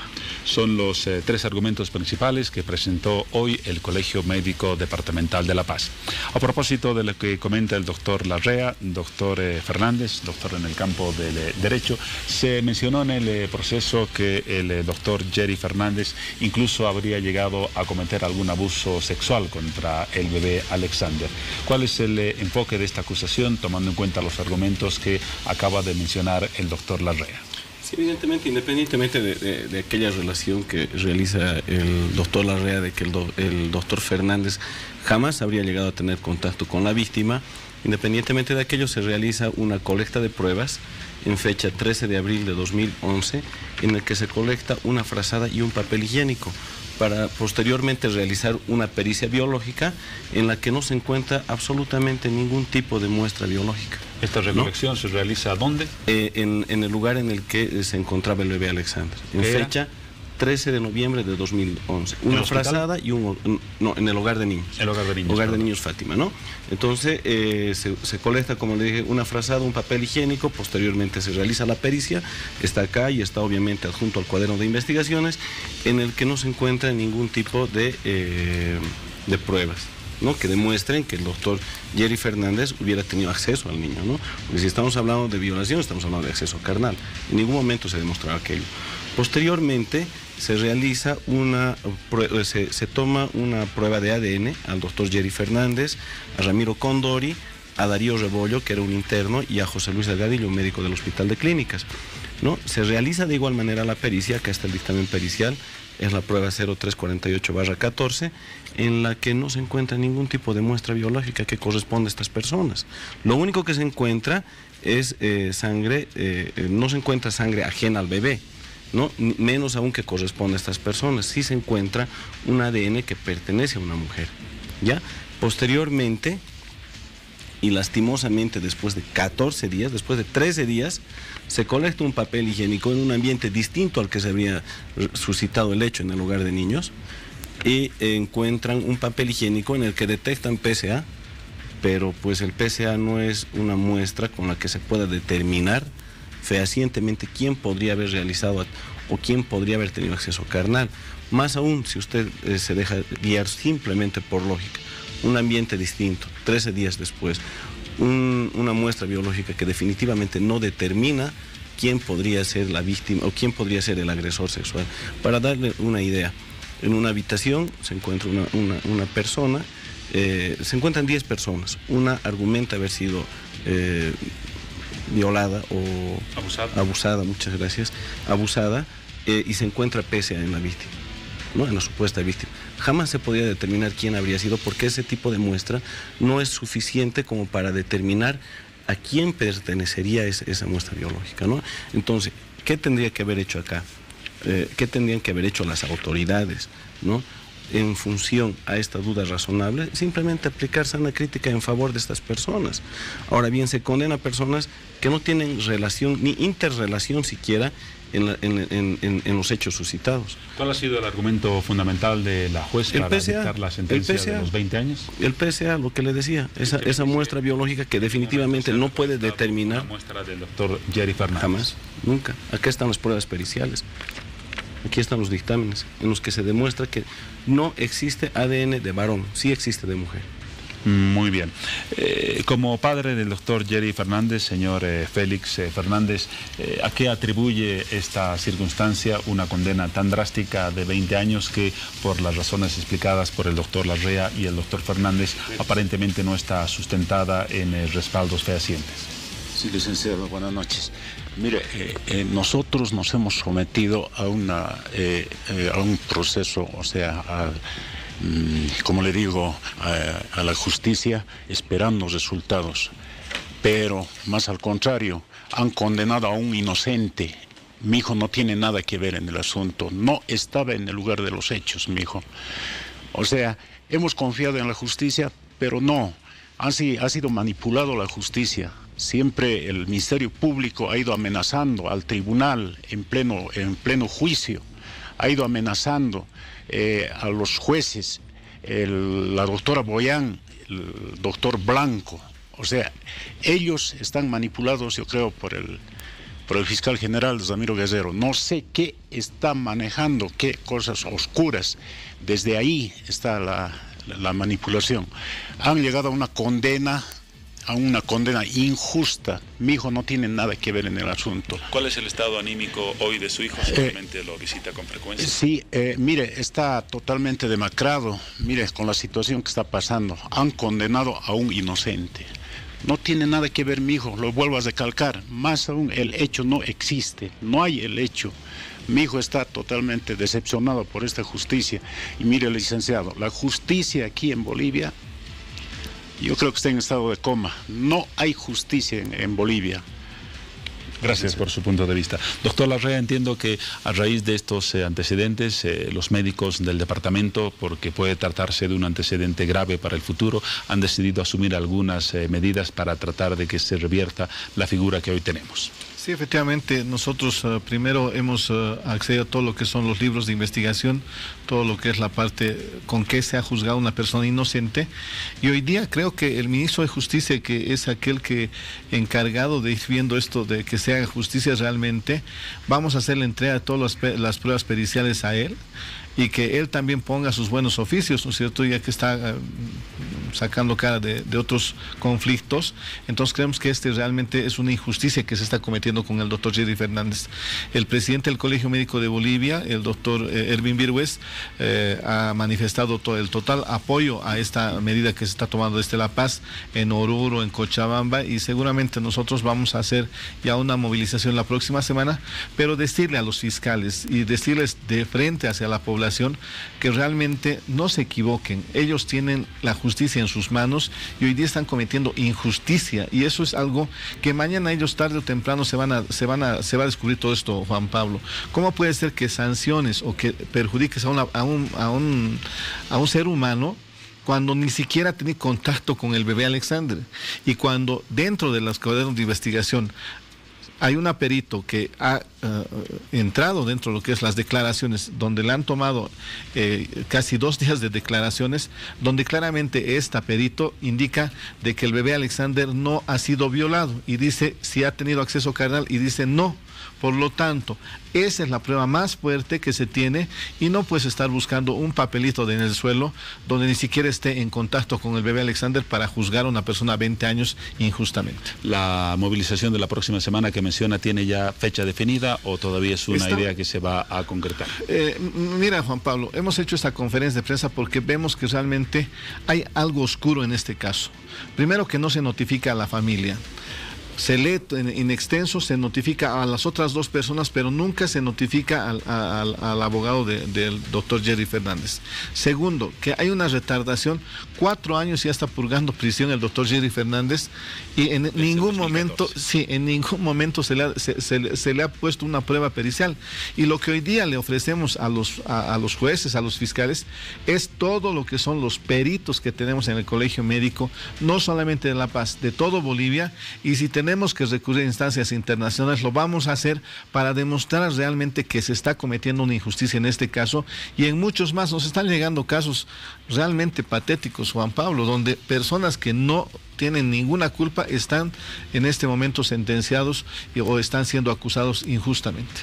Doctor Fernández, además de las iniciativas gremiales del Colegio Médico Departamental, legalmente, ¿qué instancias más se va a recurrir en este caso para apelar o para tratar de revertir la decisión y la condena de 20 años de prisión? Obviamente se va a coordinar con la defensa del doctor Jerry Fernández, y definitivamente pues se tiene que apelar esto, y además la buena predisposición de parte del presidente del Colegio Médico de poder brindar todos estos profesionales, y además de solicitar una auditoría jurídica, ¿no? Porque es necesario realizar una auditoría jurídica. De verdad, la justicia está atravesando un mal momento en el país, lastimosamente, y se presentan este tipo de casos, y tenemos que reconocerlo. Nuestras autoridades no están bien asesoradas, por un lado. Por otro lado, se dejan llevar, seguramente motivadas por alguna orden, porque no puede haber otra situación, ¿no? Porque definitivamente, si ellos tienen una prueba, dictámenes periciales realizados por autoridades que pertenecen al mismo poder judicial, y no tomarlos en cuenta, es que algo anda mal. ¿Y has hecho la apelación correspondiente a la siguiente instancia? Como indicaba el doctor Larrea, aún no se los ha notificado. Se ha notificado a las otras partes, menos al doctor Jerry Rivera. Entonces, algo está andando mal. O sea, ¿a qué estamos enfrentando? ¿Cuál es la mala voluntad que agarran hacia esta parte del proceso, ¿no es cierto? O sea, no, definitivamente nosotros no encontramos explicación. Nos vamos a reunir también con los abogados para ver, de coadyuvar en esto, pero definitivamente lo que se tiene que hacer es una auditoría jurídica. Y esa auditoría jurídica, en función a tanta injusticia ya demostrada, tendría que ser pues propiciada por las mismas autoridades, por el ministro de Justicia. Esa auditoría podría revertir el fallo dictado hace poco.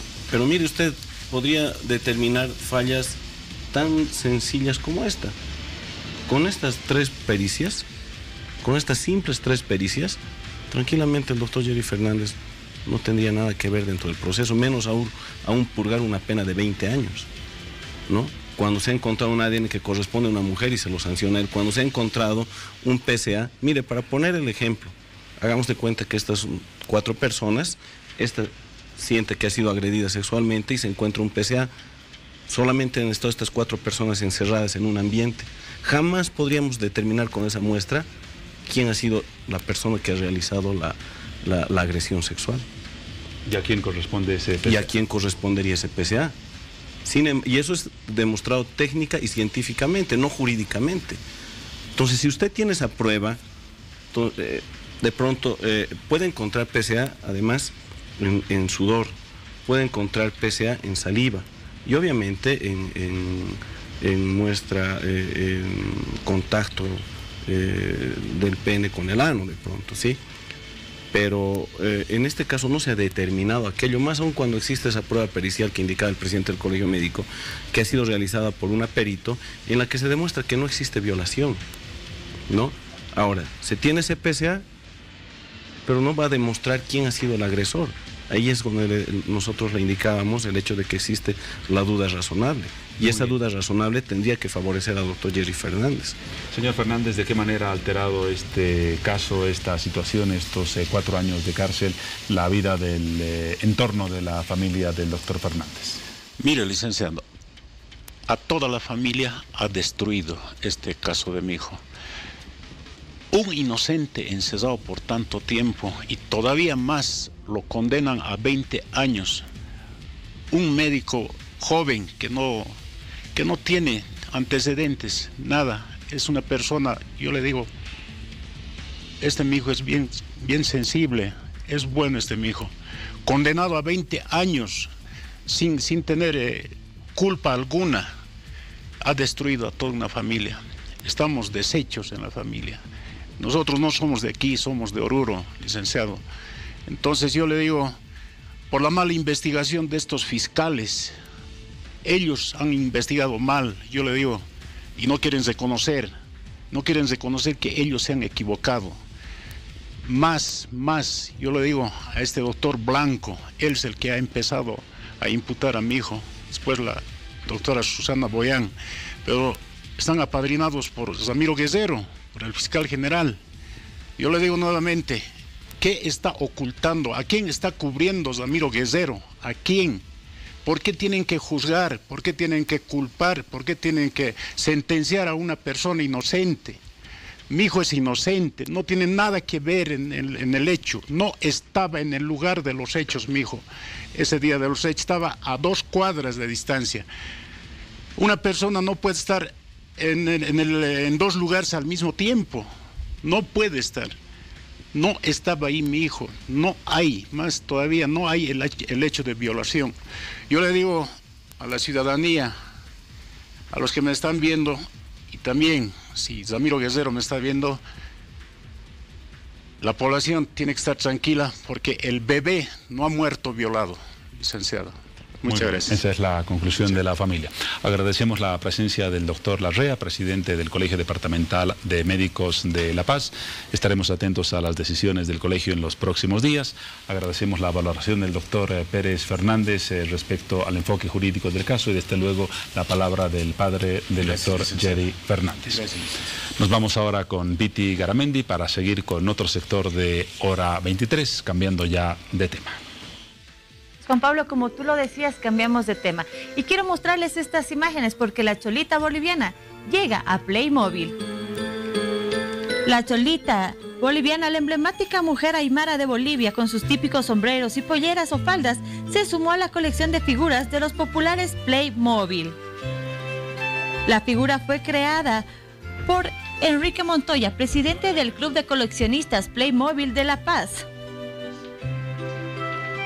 La figura lleva una pollera verde, una blusa roja, un bombín color café y el peinado característico de las mujeres aymaras bolivianas, que llevan sus largas cabelleras recogidas en 2 trenzas que se unen con adornos en la espalda. La cholita es considerada como un ícono de La Paz y fue declarada en 2013 Patrimonio Cultural e Intangible de la ciudad.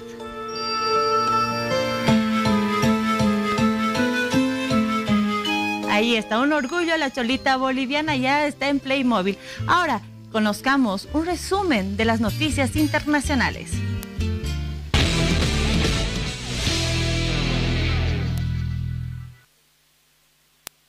El presidente turco Recep Tayyip Erdogan dijo el miércoles que su país celebrará elecciones anticipadas parlamentarias y presidenciales el 24 de junio. Erdogan hizo el anuncio el miércoles después de conversar con Devlet Bahçeli, el líder principal del Partido Nacionalista de Turquía, quien realizó una sorpresiva convocatoria para elecciones anticipadas un día antes. Erdogan dijo que las elecciones que originalmente estaban programadas para celebrarse en noviembre de 2019 deben presentarse a fin de introducir rápidamente un nuevo sistema presidencial para enfrentar los desafíos futuros. Turquía está cambiando de un sistema parlamentario a uno presidencial que aumentará los poderes del presidente. Los cambios entrarán en vigencia en las próximas elecciones.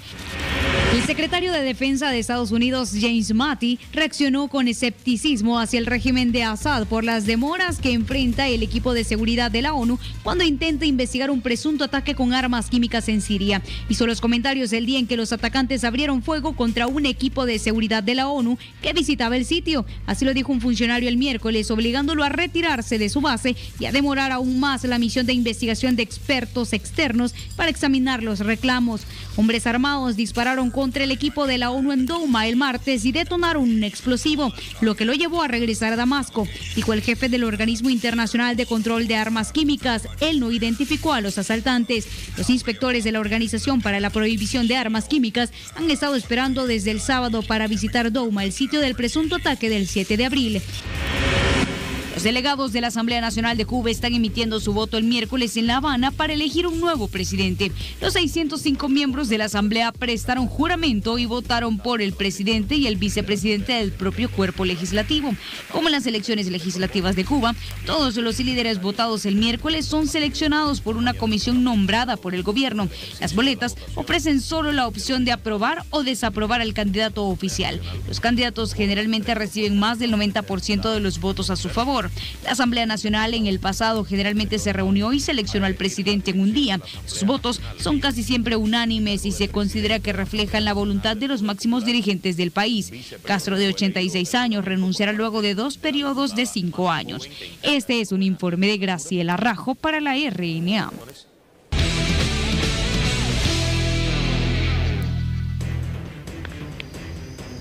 Bueno, es momento de conocer acerca de un trabajo de investigación que llevó a cabo la Secretaría Municipal de Seguridad Ciudadana de la Ciudad del Alto. Ese trabajo está enfocado en lo que es el expendio y consumo de bebidas alcohólicas en esta ciudad, lo cual genera como consecuencia inseguridad ciudadana, inseguridad para todas las personas que viven en la Ciudad del Alto. Sin duda es importante tomar en cuenta que ese trabajo podría convertirse en una herramienta muy importante para luchar contra la inseguridad ciudadana, y vamos a conocer más acerca de lo que se ha realizado y lo que se presentó el día de ayer, miércoles 18 de abril, el diagnóstico del expendio y consumo de bebidas alcohólicas en la Ciudad del Alto. Y lo hacemos con nuestras siguientes invitadas. Nos acompaña la licenciada María Quisbet, ella es comunicadora social y bueno, formó parte de ese trabajo de investigación. Licenciada, bienvenida.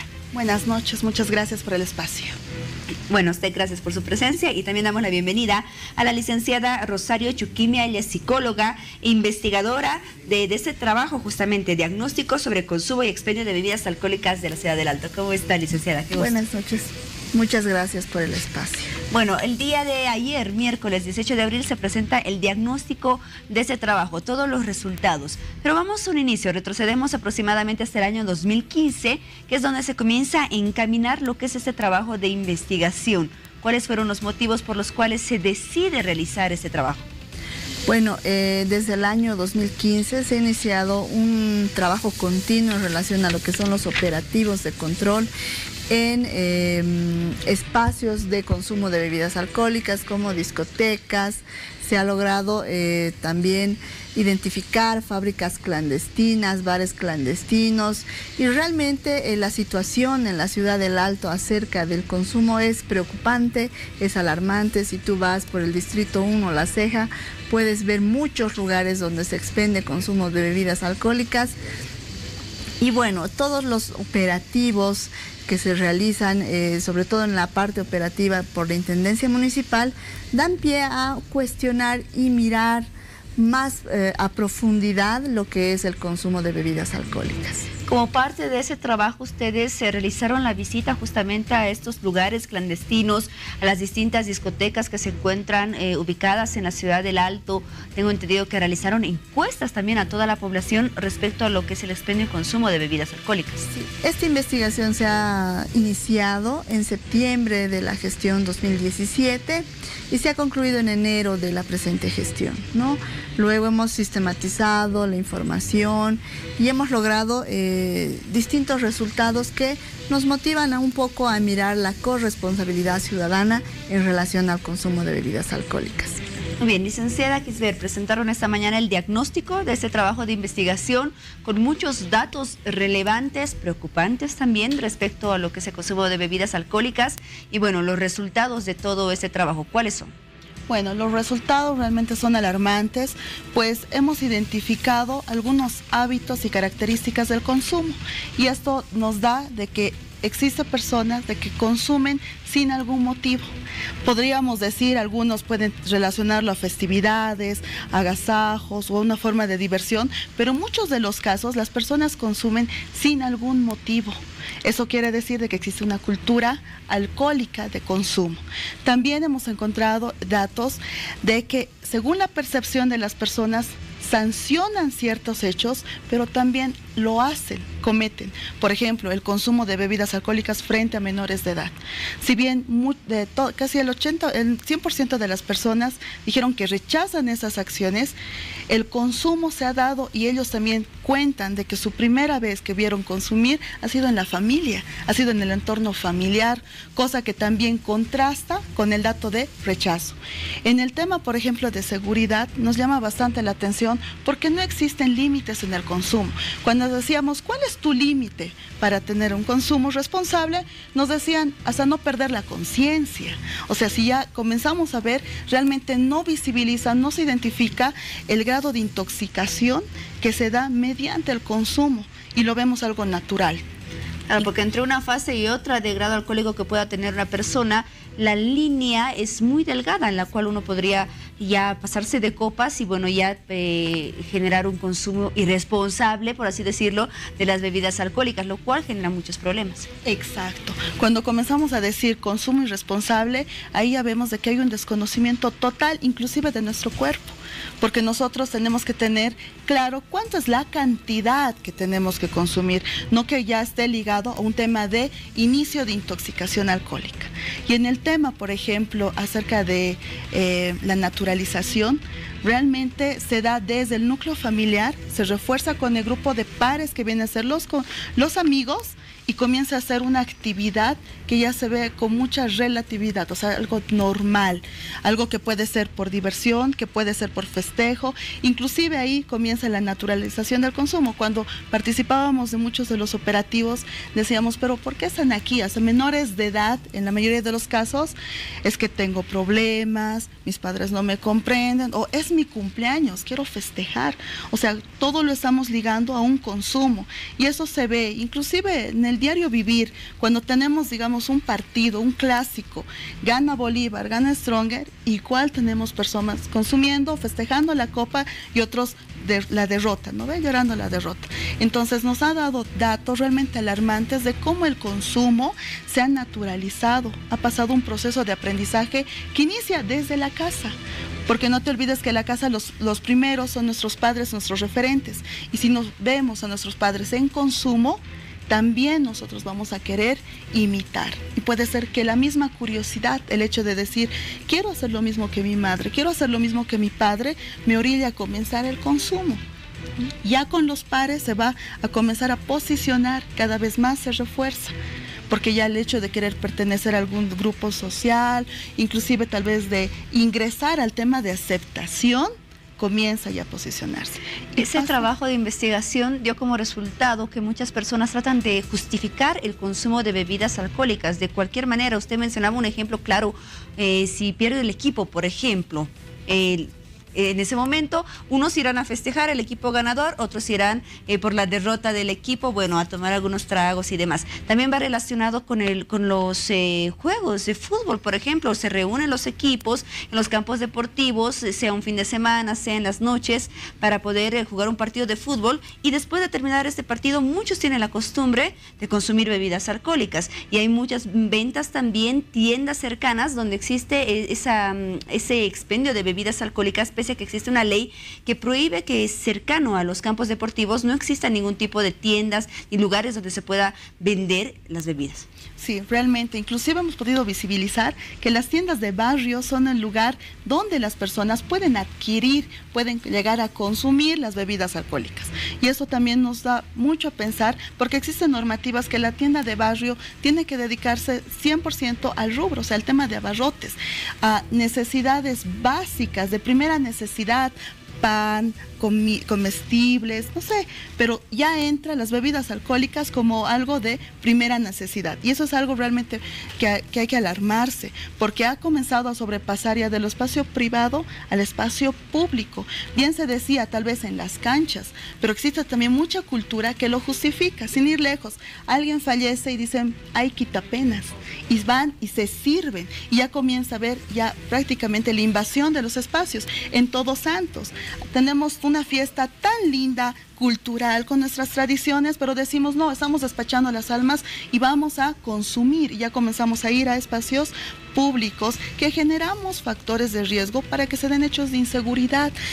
Así es, así es. Licenciada Chuquimia, otros datos alarmantes que ha proporcionado este estudio es, por ejemplo, la edad en la cual se comienza el consumo de bebidas alcohólicas. Aproximadamente desde los 10 hasta 15 años sería una edad en la cual muchos jóvenes inician en el consumo de estas bebidas. Es algo preocupante. Sí, a través de la investigación un 15% estaría iniciando su consumo antes de los 15 años, ¿no? Esto en edades de 12, 13, 14 hasta 15 años, y el 50% de las personas encuestadas refiere que entre los 15 y 20 años sería su primer consumo, ¿no? Si sumamos estos dos datos, hay una gran, el inicio de consumo de bebidas alcohólicas es a temprana edad, ¿no? No está permitido por la norma, pero también esto afecta a la salud del joven o adolescente que consumiera bebidas alcohólicas, ¿no? Así es. Lastimosamente, el proceso de naturalización que ha explicado mi compañera también viene ligado a la edad del consumo, ¿no? Si bien se establece a edades tempranas, también se establece un patrón de consumo que es exagerado en la Ciudad del Alto. Bien, ¿no? Y que es exagerado, y eso también nos preocupa porque pasando también un poquito a los datos en seguridad ciudadana, si bien hemos abordado lo que son los límites, ¿no es cierto? Si bien muchas personas nos decían, sí, tengo límites, no identificaban cuáles podrían ser los más aconsejables. Y también preguntábamos, ¿no? ¿Cuáles son las medidas de seguridad las medidas de seguridad ciudadana que usted tiene al momento de consumir bebidas alcohólicas? Y bueno, ahí nos encontrábamos con respuestas como, por ejemplo, recogerme en taxi es una medida, y ahí estaría delegando al taxista mi seguridad. Otro concepto que se maneja muy fuerte es no portar objetos de valor, pero ahí nosotros cuestionábamos y decíamos, ¿realmente es importante el objeto de valor o la vida de la persona? Otra medida de seguridad muy alarmante también era no beber hasta no perder la conciencia, ¿no? Y no puedes medir cuando ya estás bajo los efectos del alcohol cuándo vas a perder o no vas a perder la inconsciencia, ¿no?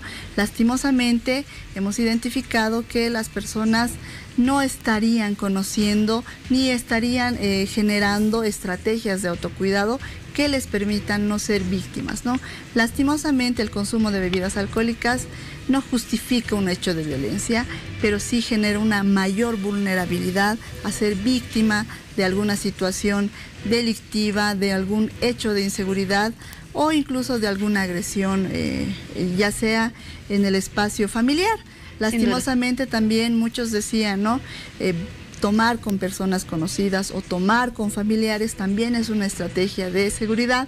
Lastimosamente las cifras de la Fuerza Especial de Lucha contra la Violencia nos refieren que los hechos de violencia se dan en escenarios familiares, cuando ha habido un antecedente de consumo también. De muchas de las personas encuestadas respecto a que si alguna vez sufrieron algún tipo de agresión, sea sexual o algún tipo de robo, por ejemplo, atraco en la ciudad del Alto, la mayoría sí pasaron por esta experiencia que es muy peligrosa, que es muy desagradable, muy traumante para muchas personas y va muy relacionada con el consumo de bebidas alcohólicas, porque la inseguridad ciudadana está totalmente ligada al consumo de bebidas alcohólicas, así también ha demostrado uno de los resultados de este estudio. Por ello, a partir de estos resultados y de ver ese lazo que existe entre la inseguridad ciudadana y el consumo, expendio de bebidas alcohólicas, ¿cuál es el siguiente paso? ¿Qué se puede hacer? ¿Cómo se va a trabajar ahora para justamente eliminar o reducir la inseguridad ciudadana? Bueno, el primer paso ya creo que ha sido dado, es comenzar a ver cómo está la ciudad del Alto, cuáles las deficiencias que se tiene en el momento de consumo. Ahora el gobierno municipal del Alto tiene una dura labor porque tiene que trabajar de todas las esferas. ¿Qué quiere decir? Que tenemos que trabajar el tema educativo, porque tenemos que comenzar a hablar desde los escolares el tema del consumo, prevención del consumo exagerado de bebidas alcohólicas. Y eso también se tiene que hacer de forma transversal con los padres y también plantel docente. En el ámbito deportivo tenemos que comenzar a realizar políticas, no sé si más severas, para que se tomen en cuenta que los espacios públicos de recreación, como las canchas, sean empleadas para lo que son, que no se vuelvan un espacio más de comercialización. Y lo fundamental es apelar al ciudadano de a pie a que asuma su corresponsabilidad. El tema de seguridad ciudadana nos afecta a todos, pero también nosotros podemos ayudar a reducir esos factores de riesgo al tener acciones y decisiones responsables. No vamos a decir cero alcohol, no se va a comercializar, no beba, sino vamos a decir, puede consumir, pero también tenga estrategias de autocuidado. Puede consumir, pero también así póngase límites en el consumo. Puede consumir, pero también identifique los espacios en donde se puede hacer esta actividad sin afectar a los otros y también sin dar mal ejemplo a nuestra familia. O sea, tenemos que apelar a la corresponsabilidad. Y cuando hablamos de la corresponsabilidad, tenemos que decir que ahí están todos los factores.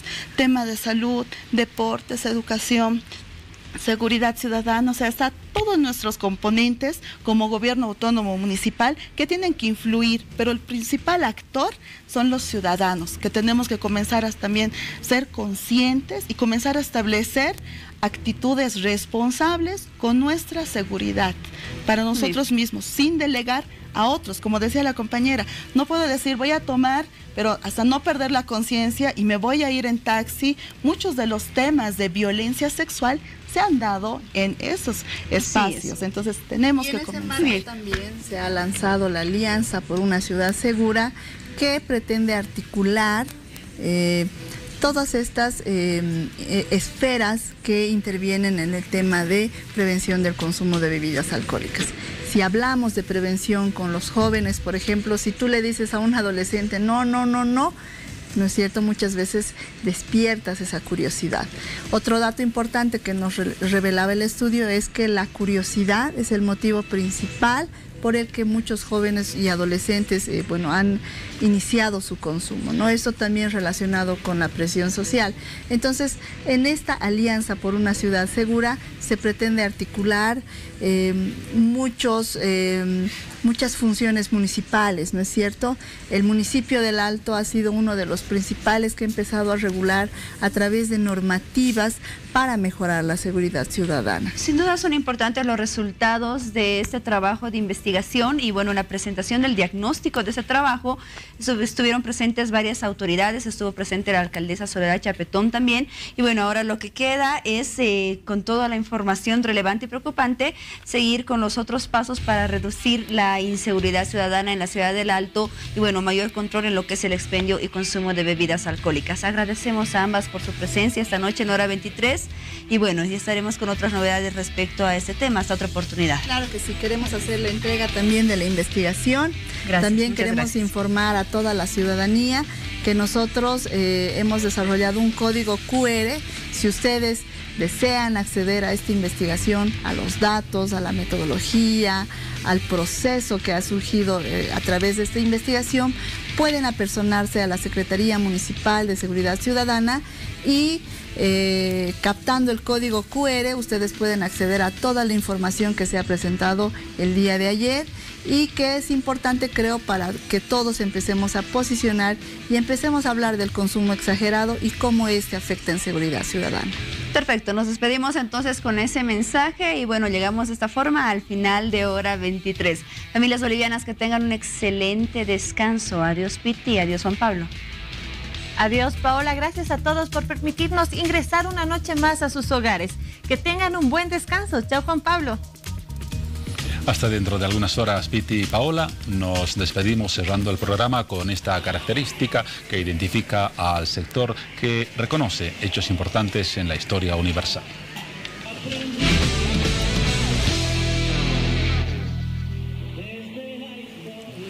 En este caso, sobre estas imágenes, recordamos que el 18 de abril de 1967, hace 51 años, Regis Debray y Ciro Bustos fueron aprehendidos por el ejército boliviano en la región de Muyupampa cuando se disponían a abandonar la zona, en el contexto de la presencia de la guerrilla de Ernesto Che Guevara en Bolivia.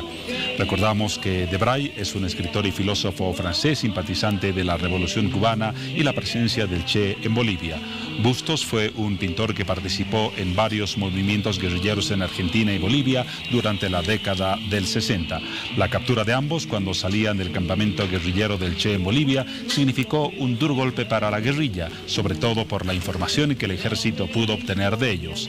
En manos del ejército, Debray confirmó la presencia del Che y dio otras informaciones valiosas, como por ejemplo la presencia de combatientes cubanos. Por su parte, Ciro Bustos realizó dibujos de los distintos guerrilleros que posteriormente sirvieron para su identificación. A propósito del tema, recordamos una declaración de Regis Debray antes que se inicie el juicio contra su persona en Camiri, poco después de su captura, en la que destacaba el alcance de la guerrilla que había iniciado Ernesto Che Guevara en Bolivia. No, of course not. It was a repugnant comedy. Because if you have chosen some witnesses who are deserters or who don't have any moral quality to be witnesses, you have chosen some documents, they have cut off and invented some things, they have the main of all, they didn't expose the journal, the Diario of Che. No? Here's the diary. The diary of Che. Because in the diary of Che, only a visitant who stays full time, and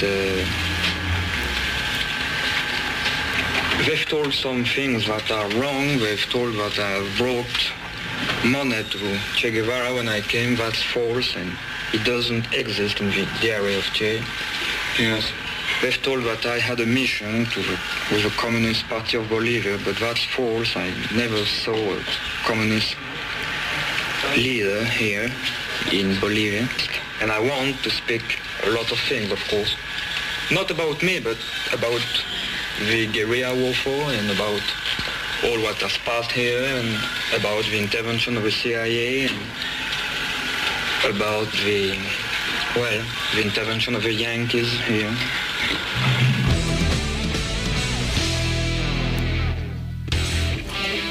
Así recordamos los 51 años de la captura de Regis Debray y Ciro Bustos, tema con el cual, apunte histórico, cerramos esta edición de Hora 23. Nos vemos más tarde en este mismo escenario.